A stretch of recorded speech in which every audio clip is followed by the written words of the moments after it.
ನೀವು one of the live witness. ಹೇಗಿತ್ತು ಅಲ್ಲಿನ ಸಿಚುವೇಶನ್ ಡೀಟೇಲ್ ಆಗಿ ಎಕ್ಸ್ಪ್ಲೇನ್ ಮಾಡಿ. ನಾವು ಒಂದ್ 3 ಗಂಟೆಗೆ ಮೆಟ್ರೋಲ್ ಹೋಗಿದ್ದು. ಮೆಟ್ರೋಲ್ ಹೋದಾಗ ಮೆಟ್ರೋನೇ ನಿಮ್ಗೆ ಮುಂಬೈದು ಲೋಕಲ್ ಟ್ರೈನ್ ಬರುತ್ತಲ್ಲ ನೇತಾಡ್ಕೊಂಡು, ಆಲ್ಮೋಸ್ಟ್ ಅದೇ ತರ ಇತ್ತು. ಸೊ ಎಕ್ಸ್ಪೆಕ್ಟ್ ಮಾಡಿರ್ಬೋದು ಜನ ಹೇಗೆ ಅಂತ. ನಾವು ಹೋದಾಗ ಫಸ್ಟ್ ಆಫ್ ಆಲ್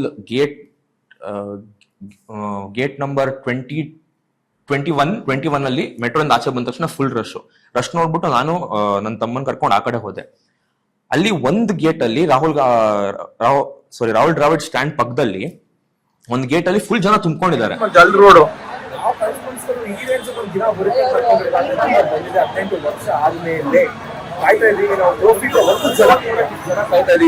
ಲಕ್ಷಾಂತರ ಜನ ತುಂಬ್ಕೊಂಡು ನೂಗ್ತಾ ಇದಾರೆ. ಅಲ್ಲಿ ಗೇಟ್ ಓಪನ್ ಮಾಡಿಲ್ಲ, ಯಾರು ಅನೌನ್ಸ್ ಮಾಡ್ತಾ ಇಲ್ಲ ಒಳಗಡೆ ಬಿಡ್ತೀವಿ ಅಂದ್ಬಿಟ್ಟು.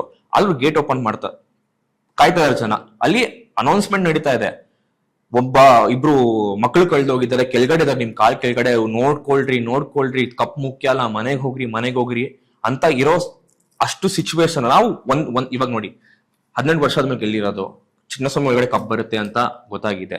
ಸೊ ಎಲ್ಲೋ ನಾವು ಟ್ರೈ ಮಾಡ್ತೀವಿ ಒಳಗಡೆ ಹೋಗೋಣ, ಒಂದ್ ಕಪ್ ನೋಡೋಣ ಅಂತ. ಸೊ ಒಳಗಡೆ ಹೋಗಿ ಟ್ರೈ ಮಾಡಿದಾಗ ನನಗಂತೂ ಒಂದ್ ಸೆಕೆಂಡ್ಗೆ ಆ ಬ್ರೀತಿಂಗ್ ಸ್ಪೇಸ್ ಸಿಕ್ಕಿಲ್ಲ ನನಗೆ. ಮತ್ ನನ್ನ ತಮ್ಮನ್ ನೋಡಿದೆ, ಅವನು ಒದ್ದಾಡ್ತಾ ಇದ್ದ. ನಾನು ಆಮೇಲೆ ಅವನು ಆಚೆ ಕರ್ಕೊಂಡ್ ಬಂದು ಆಪೋಸಿಟ್ ಗೇಟ್ಗೆ ಹೋದೆ. ಆಪೋಸಿಟ್ ಗೇಟ್ ಅಲ್ಲಿ ಪೊಲೀಸ್ ಅವರು ಲಾಠಿಯಲ್ಲಿ ಹೊಡಿಯಕ್ ನೋಡ್ತಾ ಇದಾರೆ. ಅವ್ರಿಗೆ ಒಂಚೂರು ರೆಸ್ಪೆಕ್ಟೇ ಕೊಡ್ತಾ ಇಲ್ಲ ನಮ್ ಜನ.